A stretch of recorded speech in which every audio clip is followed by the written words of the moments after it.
coming out of my mouth was, do not lose this. So he comes to me today and he's like, I lost my badge. And he tells the story. And Jackie, another director, was there, and she's like, you should make him grovel for his badge. No, he's saying I should have made him do something for it. Grovel for in front of the fans. No, he did something good. He did something good, and he did some groveling, and so I gave him another badge, and now the other one is returned to him. So. But yes. but when we were used to be The guests, second one made so easily. again, speaking about free badges, Chris has occasionally gone to cons where he is either a guest or is actually staff. Yeah, like I said, because they coax him into being staff. No, I mean like he was actual staff. Like he was planning and doing actual staff. And then he had an attendee badge. Because when people show up and it's like, oh no, my badge. Like, oh, here's one. Aww. Like, we've gotten some from you. I was like, oh yeah, you don't have your badge? Here you go. He's like, yep. Yeah, we usually put Chris to work, and it's actually surprisingly easy. You and Jeremiah, I think in 2009, ran cat ear making. 4 hours. 4 hours of cat ear making just because You I don't asked know how to him. make cat ears, though. He does know how to make cat ears. Now. It feeds into his furriness. Oh. I love the face on Chris on this one. Chris isn't even looking at him anymore. Oh, look, a bunch of hot chicks. We're like, hey, it's Chris. You know what's even worse? You didn't get all the pictures of him not in costume and girls going up and going, oh my God, it's Chris, let's get a picture with him. Before he was, he's currently dating a girl, very nice girl. And there's been a lot of times where he was, single. And a lot of us were single too back in the day. We were looking for chicks. Didn't take me long. And then, oh yeah.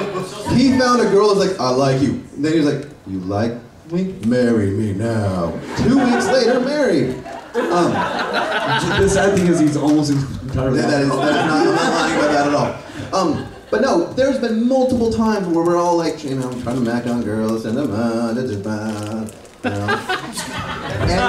That is your cover. these girls come up to me and say, so, does Chris have a girlfriend? Like, no, he's actually looking for a girl. It's kind of like, well, I kept telling him that I really liked him, and I kept hugging him, and like telling him how good looking he is, and he started making me laugh, and it was great. And I go up to Chris, and it's like, man, no one likes me. What about that girl? Oh, she just was sad, so I was comforting her. Yeah! And then she stayed around, like, yeah, well, I didn't want to leave her alone.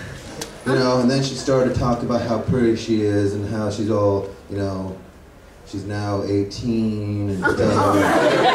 And then she started saying that her room is like she's at her own room, and I was like, oh, that's really nice, good for you. And then she said I can come up there, but I'm like, oh, hey, if you need to go to your room and go to sleep, that's all right. Man, Stark, how do you get all this play? I'm like, mother, I don't. I walk up to girls and I start flirting with them like psychotically. Girls come up to you and are like, oh man, this costume is really hot. I guess I could probably go swimming in it though. Would you want to come with me? He's like, oh no, I have to wait for some friends. No, it's alright. Well, as staff, we'll be walking around and be like, oh, what is that giant group of people blocking up the hall? Oh, Chris is in the center of it.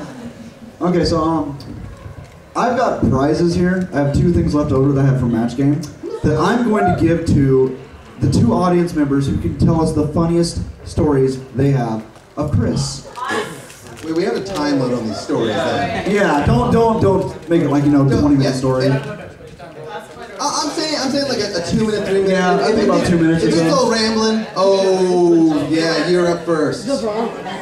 Yeah, girl. Oh, I think Amanda's got a nice one too. Amanda's got a nice one. Amanda and I go back a long. Oh wait, well, I should say both Amandas technically have a We nice might one. have to screen Amanda's story. Yeah, Amanda, you're. She's both. Okay, let's go. Amanda's the kind of girl you don't take home to mama. Amanda, She's a super. Oh god. 3 minutes. Okay. Go. You timing them? Yeah. Is this on? Yeah. Yes. Which one's on? It's just that they're really loud. Oh.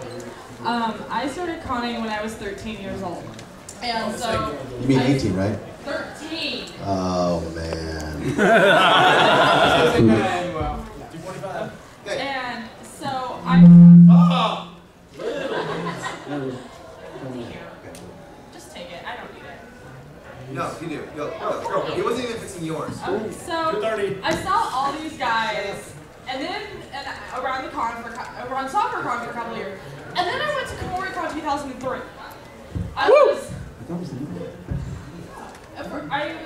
15 at the time, and so I'd never been to an out-of-state con, and Chris was just being, it's not really funny, but are you guys breaking mics again? Maybe. They're my mics. You say he's allowed. I know you're the Go to town, go to town. And I'm allowed vicariously. I'm just trying to remember, but I think Chris was hitting on somebody in our group or something, or I'm trying to remember who you were hitting on, and I can't remember. I'll show. I don't know. None of us were of age at the time.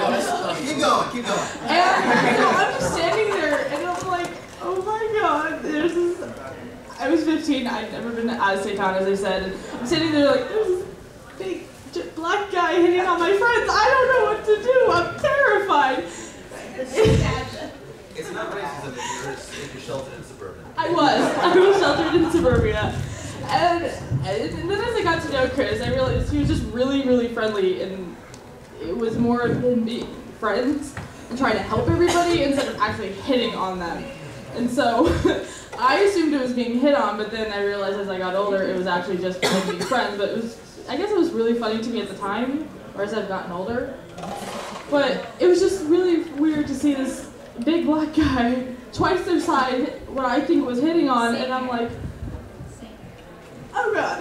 The thing about Chris, though, is people imagine him being a lot bigger than he is. It's like, you think, oh yeah, I know Big Chris, you know, he's like 6'3", This joke is mostly all over, huge. Yeah, this joke is no longer funny, but back when I was 20 and had a full head of hair. Again, you had hair? Son of a bitch. And Chris, yeah, he did. Girls would go up and they're like, hey, how old is your friend Chris? You're the oldest one. I'm like, yeah, no. Oh yeah, no, we have a story about that one. Oh no. Because during the Bakuzoku panel we had at Kumoricon one year, we told everyone, hey, you guys should all guess our ages. They get mine pretty close, you know, they're off on Jeremiah. Because Jeremiah used to be a thunder god. Yeah, they go to Chris, they're like, how old's Chris? They're like, 23. Yeah, and he's like, I'm 30, whatever it was at the time. Then they go to Stark, they're like, how old is Stark? They go, 42. And he's like, you guys. And then they're like, okay, like 36? I'm like, God, I'm 8 years younger than him. They're like, oh, it's Stark, you're adorable. I'm taller than him. No, you're not. He's 6'7". You imagine Chris being taller than he is. Next one up.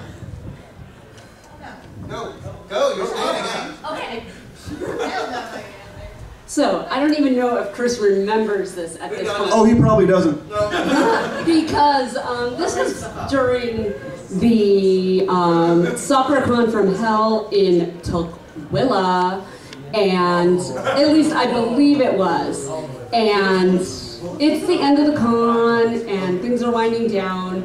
We're coming through to go to like one of the last things. Chris is standing there doing crowd control. I'm standing there with my sister. And you'll notice there are no pictures of him as Ron Haposai, Ranma's trainer. Well,